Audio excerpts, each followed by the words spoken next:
Com vocês, mais um Contabilidade em Foco. O programa é um oferecimento da Fortes Informática e Aspec Informática, com o apoio institucional do SESCOM e da Associação Comercial do Pará.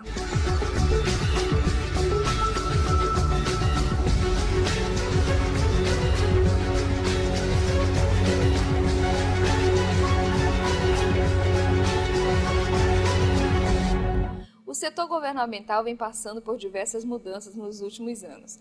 E uma das formas de gestão tem chamado bastante a atenção da sociedade e da própria administração pública. É a gestão baseada em resultado no setor público. E para saber um pouquinho sobre o tema, estaremos recebendo hoje no programa o professor Dr. Carlos Pedrosa, diretor de Controle e Risco do Banco da Amazônia.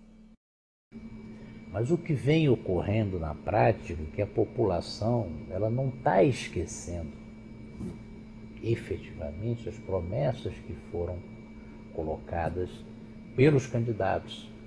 Aqueles que prometem e na realidade da administração não conseguem fazer com que aquelas promessas sejam cumpridas, normalmente eles não estão sendo reconduzidos ao novo.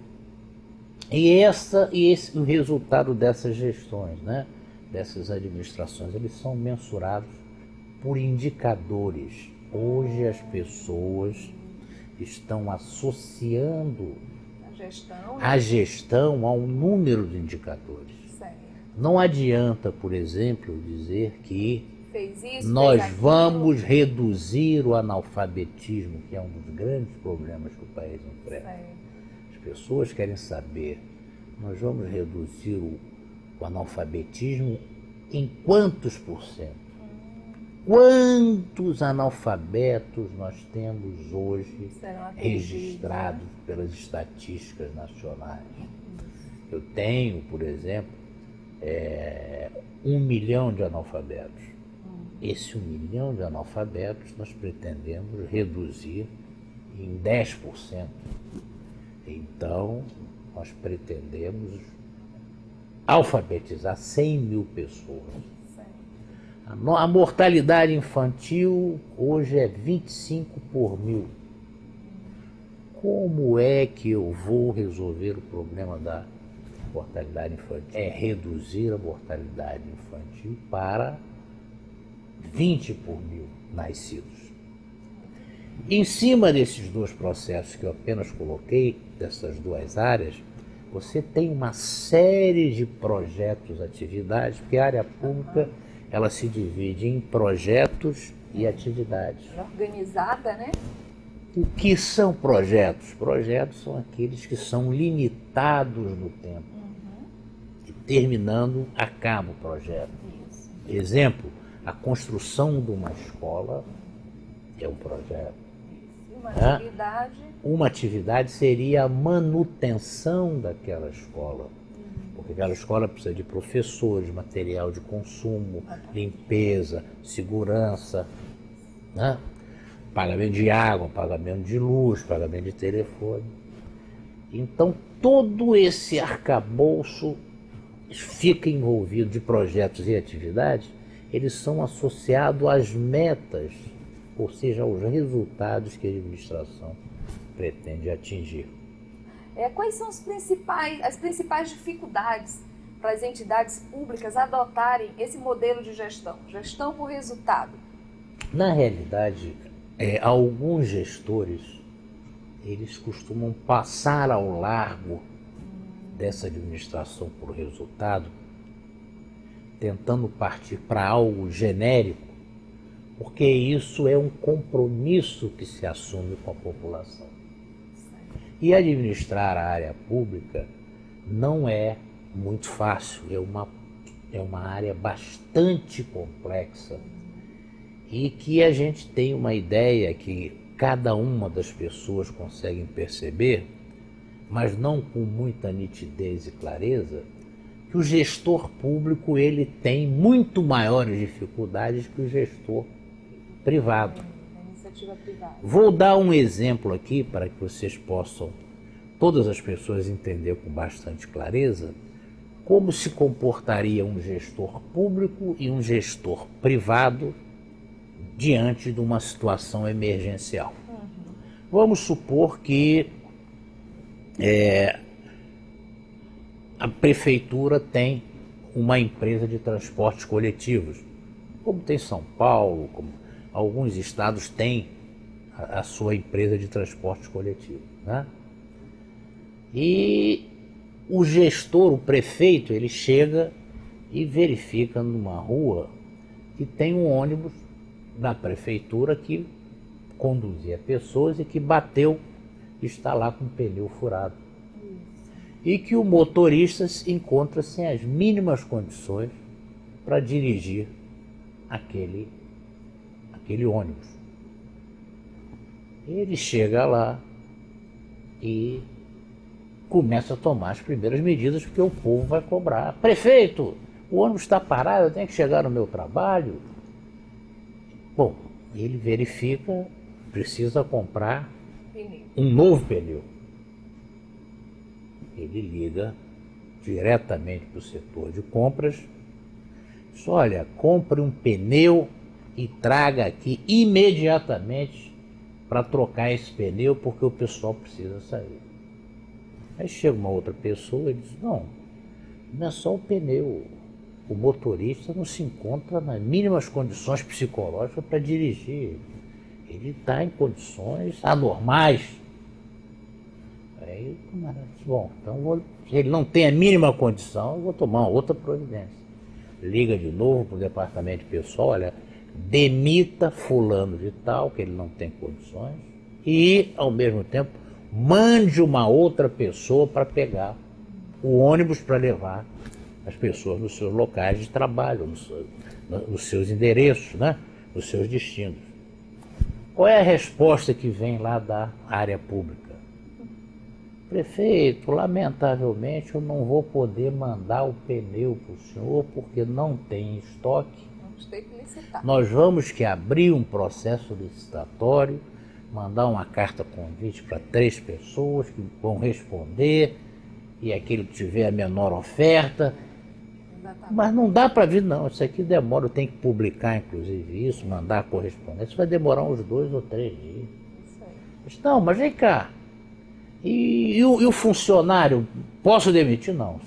Não dá para demitir porque nós temos que abrir um processo administrativo, e mesmo que o senhor demita ele daqui a 5, 10 dias, nós não temos ninguém para colocar no seu lugar, porque nós precisamos de um concurso público para contratar a pessoa, nós temos que publicar em todo o Brasil, as pessoas se inscreverem. Em paralelo, do lado, um ônibus de uma empresa privada chega, estoura o pneu e está na mesma circunstância de condições do ônibus do setor público. Passa o dono da empresa, viu aquilo ali: esse pneu aqui está furado. Tá? Pega o cara, vai ali naquela loja, traga um pneu, compra o pneu, tome um cheque aqui, troca esse pneu imediatamente. E o senhor sabe dirigir? Sei. Então, o motorista, o senhor está demitido, tome aqui tome a chave do ônibus, já troca o pneu e sai imediatamente. O senhor tem 10 minutos, o senhor não vai ser contratado. Quem está observando aquela situação está vendo: rapaz, esse é o cara ideal para estar na minha área, no setor público. Eu votaria nesse camarada. Porque imediatamente ele resolveu os problemas. Olha o paralelo. O gestor público, ele está impedido de adotar providências rápidas e imediatas, porque existe uma legislação que regula a matéria e que o coloca na condição de gestor até improbo se ele adotar as mesmas medidas que o empresário da área pública, da área privada, adotou. Então há grandes dificuldades na área pública. Quem leu aquele livro Reinventando o Governo, do Ted Gable e Dave Osborne, eles colocam com muita propriedade que existe 100% de pessoas, 95% honestas, 5% desonestas. E todo esse arcabouço de dificuldades que a própria legislação impõe é para impedir que os desonestos consigam se apropriar das finanças da área pública, mas sofrem os 95 que são honestos. Então, ao se julgar um gestor, a gente tem que ver também as circunstâncias que esse gestor é submetido, né? Ele tem esse processo licitatório, ele tem concursos públicos, né? Que ele não pode, às vezes, trazer os melhores, porque ele tem um plano de cargos e salários que ele tem que cumprir também.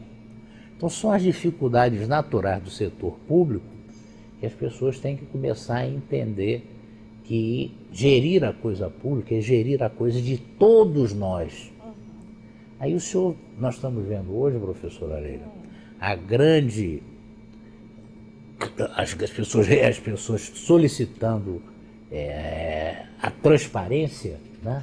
Exatamente para que processos escusos sejam revelados, né?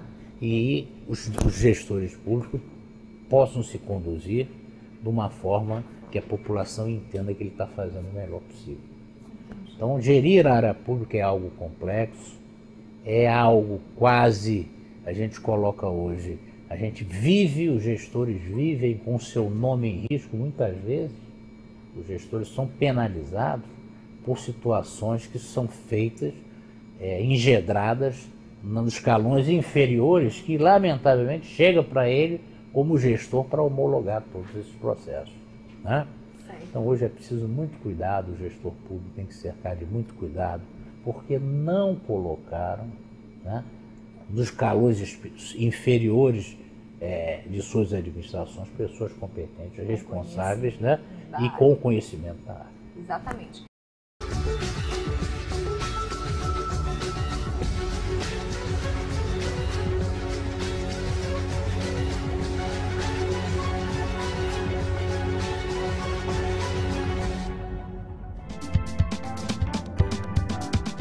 Nós temos as melhores soluções em gestão empresarial e automação contábil para o sucesso da sua empresa.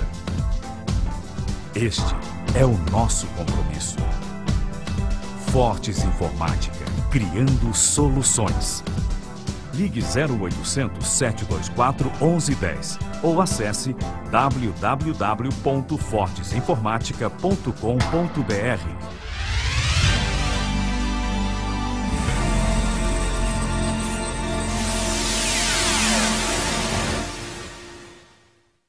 A qualidade de nossos produtos, aliados à permanente atualização, torna a Aspec uma das maiores empresas de informática, com soluções voltadas para o setor público do Norte e Nordeste. Com sede em Fortaleza, Ceará, estamos presentes em mais de 6 estados: Maranhão, Pará, Paraíba, Piauí, Rio Grande do Norte e Roraima.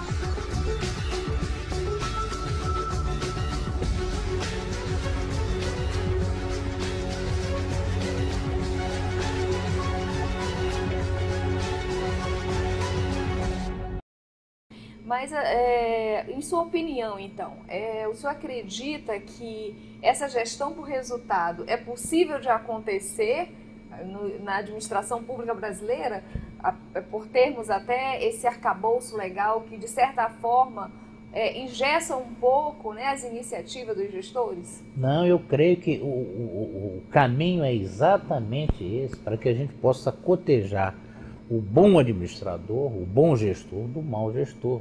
Daquele que vai a um palanque, entusiasma as pessoas com suas propostas, com suas metas, e que na realidade ao final não cumpre, é aquele, né, que não tem toda essa verbalização, mas ele consegue dizer: eu vou fazer isso nessa situação, nessas circunstâncias, com tanto orçamento, que é um outro grande problema, né, que as pessoas não sabem, muita gente não sabe, né, que você só pode fazer uma despesa desde que exista um orçamento correspondente. Exatamente. Previamente aprovada. Previamente aprovada pela Assembleia Legislativa, pela Câmara Municipal, se for o caso. E que um outro problema é que quem vai assumir, por exemplo, a prefeitura agora, ele já vai trabalhar com o orçamento feito pelo outro gestor, pelo gestor que ele está, o que o antecedeu. Isso. Nós temos um ano, né, de gestão do outro. As pessoas dizem, não, mas por que isso? Por que o novo gestor não tem direito de fazer o seu orçamento? Até mesmo porque o legislador foi muito sábio nisso, porque, caso contrário, obras que estariam na metade ou além da metade, sim, poderiam deixar de ser executadas, porque o atual gestor, o nomeado gestor, não teria interesse. Então, todos aqueles projetos e atividades que estavam no orçamento do ano anterior para concluir uma escola, um centro de saúde, um hospital, uma rodovia, uma rua, etc., né? Ele continua porque se tem um ano de transição e adaptação, né? O orçamento plurianual de investimentos também é da mesma forma. Você tem um ano depois, né? Você pega um ano depois, você faz os teus 3 anos e mais um ano que vai ficar na frente, que vai ser do outro gestor. E essa questão do orçamento é até interessante, porque também ele vai alinhar com a proposta da gestão por resultado. Exatamente. Porque aí você consegue fazer uma avaliação por indicadores, né? Porque, como você explicou no início, a gestão por resultado é você dizer quanto foi feito do que foi planejado, do que foi previsto, né? E não aleatoriamente dizer que foi feito isso, foi feito aquilo, sem constatar, né, quanto realmente foi feito, a mensuração disso. E um orçamento por trás que vai quantificar, né, monetariamente, vamos colocar assim, essa gestão, e aí eu acho que a sociedade vai ficar mais, não diria feliz, mas vai poder acompanhar melhor essa gestão, né, e até fazer uma avaliação, não é isso mesmo? Na realidade, o orçamento talvez seja um instrumento mais adequado para que as pessoas possam entender o que está havendo na administração pública.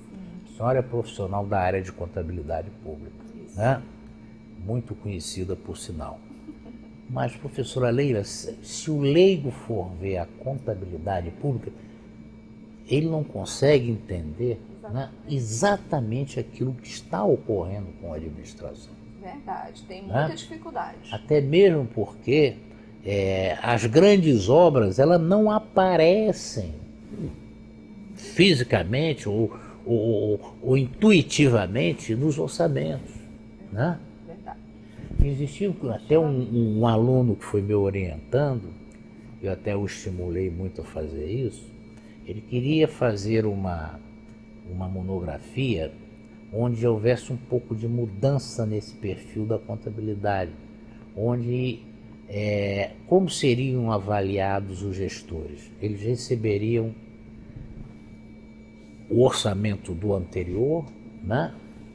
E eles poderiam valorizar. Ele construiu uma estrada, aquela estrada custou tanto, né? Então lá na contabilidade estaria início da estrada 0, final do mandato 10 quilômetros, 20 quilômetros, 5 escolas, 4 centros de saúde. Uma meta, né? Então, saneamento.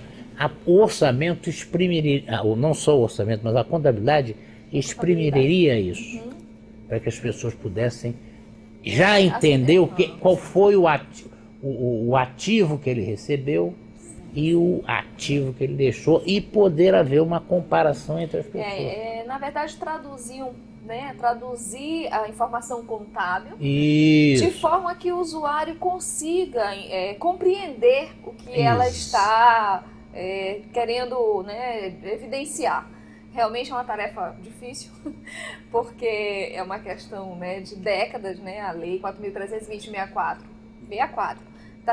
Tem um projeto de lei que está no Congresso em discussão ainda, e a ideia é fazer com que a contabilidade pública ela seja um instrumento de controle social. Né? Coisa que não está sendo, porque ela é muito hermética, né? Até o leigo hoje, ele não consegue em absoluto entender aquilo ali, ele não consegue. E mesmo os profissionais da área, eles sentem muita dificuldade. Exatamente. Porque é um vocabulário, é uma nomenclatura bem diferente do dia a dia, né? E das outras áreas da contabilidade também. Então, às vezes, a gente tem profissionais que atuam em atuária, em outro ramo da contabilidade, aí eles falam, olha, não sei nada de contabilidade pública porque não sei o que é uma variação patrimonial aumentativa, uma variação patrimonial diminutiva, né? E é apenas receita e despesa, né? Mas é isso mesmo, professor Pedrosa. E a gente vai ter agora em Belém um simpósio, a gente vem divulgando, o programa ele é parceiro também, vai estar trabalhando, o Banco da Amazônia é patrocinador do evento e você está na programação, né, falando exatamente sobre essa questão de avaliação de empresas estatais, né? Isso. E o que você poderia estar aqui falando para o nosso telespectador a respeito desse tema? Porque é muito interessante, né? Empresas estatais sendo avaliadas, como é que é isso? É uma perspectiva, é um desafio, o que é? Na realidade, né, o braço operacional do Estado são as empresas estatais pela sua flexibilidade. Se você pegar a nível estadual, os grandes investimentos são feitos pelas empresas estatais. Certo. O que são as estatais, né? São aquelas empresas na qual o governo não pode atuar diretamente. Ele cria as estatais para que ele possa trabalhar em alguns nichos de mercado. Isso, economicamente, né? Economicamente, com flexibilidade maior, não tanta, mas maior do que a administração direta, né? Mas com isso você tem uma série de ações de Estado que você não consegue acompanhar.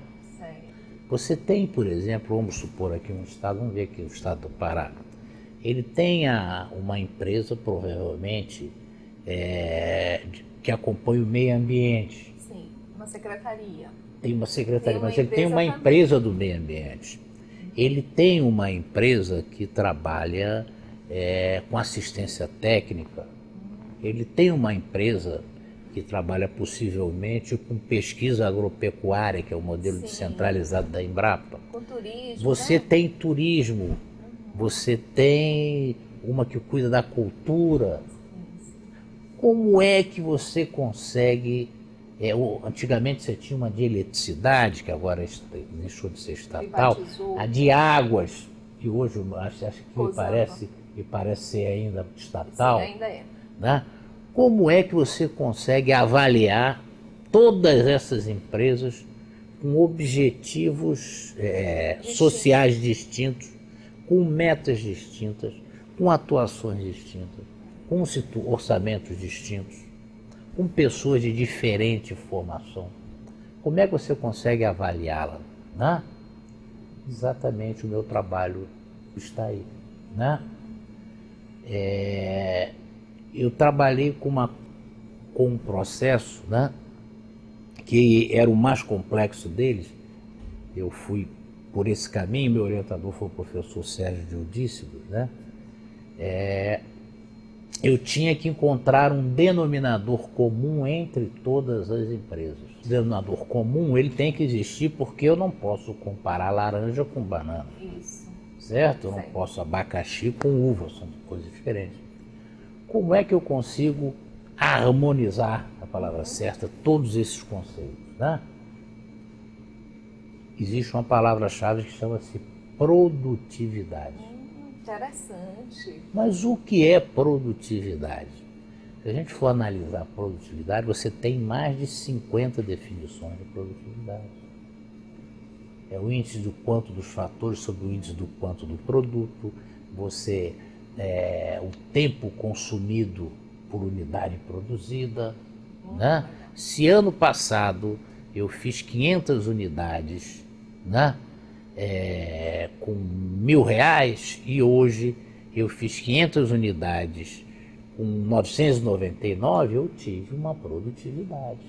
Interessante. Mas como eu vou incluir isso e fazer isso para as empresas estatais?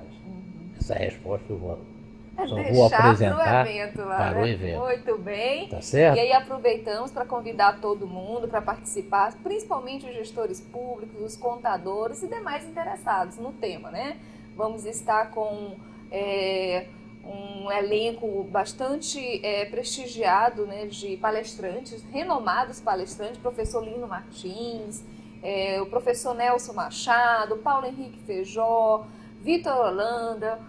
O professor Dr. Carlos Pedrosa estará nos brindando com todo esse conhecimento dele, que eu até vou deixar aqui um convite para retornar ao programa, porque meia hora, 20 minutos é pouco para discutir, né? Então a gente também vai trabalhar uma próxima pauta para estar falando um pouquinho aí mais de risco, quem sabe, contabilidade, coisas aqui voltadas para o estado do Pará. E agradeço imensamente pela sua participação no programa e espero contar com você em uma próxima oportunidade. Estaremos à disposição aí desse público cativo que você tem aí. Obrigada. E a partir de agora também já serei mais um telespectador, né? Do programa. Né? Obrigada. Ligado aí no programa de vocês.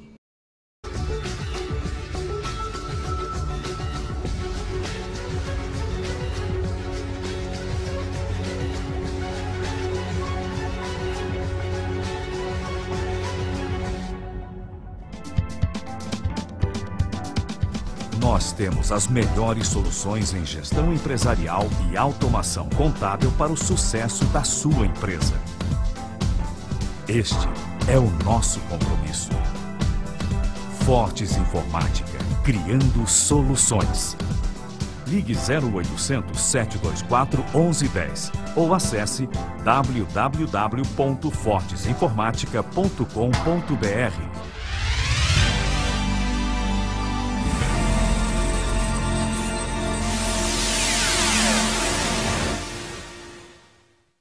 A qualidade de nossos produtos, aliados à permanente atualização, torna a Aspec uma das maiores empresas de informática, com soluções voltadas para o setor público do Norte e Nordeste.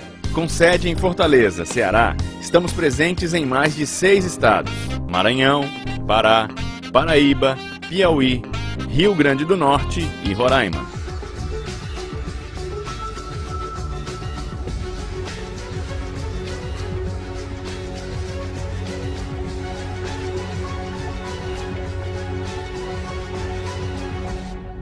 Meus amigos do Contabilidade em Foco, nós vamos pedir um apoio muito especial para vocês.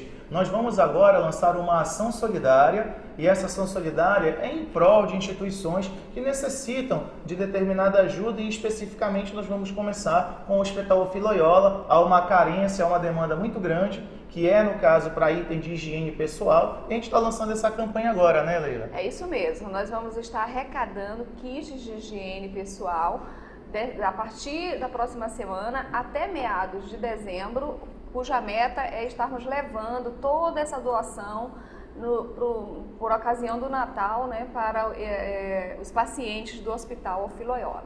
Então nós vamos estar com postos de arrecadação em vários locais pela cidade. Já iniciamos com 5 adesões, né? Então a Associação Comercial do Pará é um posto de arrecadação, o Sindicato das Empresas Contábeis do Pará, o SESCOM, também é um posto de arrecadação, o Conselho Regional de Contabilidade do Pará também é um posto de arrecadação, a Faculdade FEAPA, a FEAPA, né, na Augusto Montenegro, também é um posto de arrecadação, o Centro de Ensino Superior do Pará também é um posto de arrecadação e nós estamos aguardando aí novos parceiros para estar conosco, recebendo essas doações da sociedade, para estarmos levando para essas pessoas que precisam, né?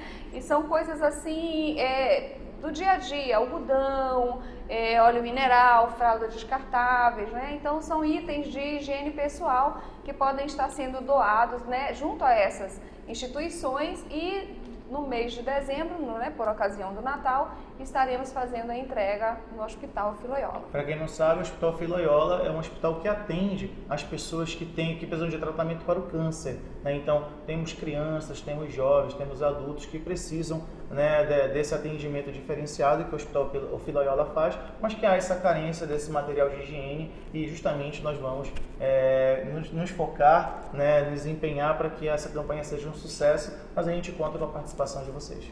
Outra coisa que eu queria também destacar, Fernando, é que essa doação, a ideia dessa campanha, ela surgiu por meio de uma contadora, Maria Caldas, que é uma das pessoas muito importantes que vai estar junto com a gente na organização dessa campanha também, e ela é uma voluntariada da classe contábil, né? Ela pertence ao programa do voluntariado da classe contábil, que também vai estar aqui conosco participando, e aí eu convoco toda a classe contábil, principalmente os voluntariados, né? Os voluntários, a estar participando da campanha também, para a gente fazer uma coisa bem bonita, como sempre foi feito pela classe contábil. E o Contabilidade em Foco vai ficando por aqui, lembrando que o programa é um oferecimento da Fortes Informática e a SPEC Informática, com o apoio institucional da Associação Comercial do Pará e do Sindicato de Empresas de Contabilidade do Estado do Pará. Até a próxima oportunidade.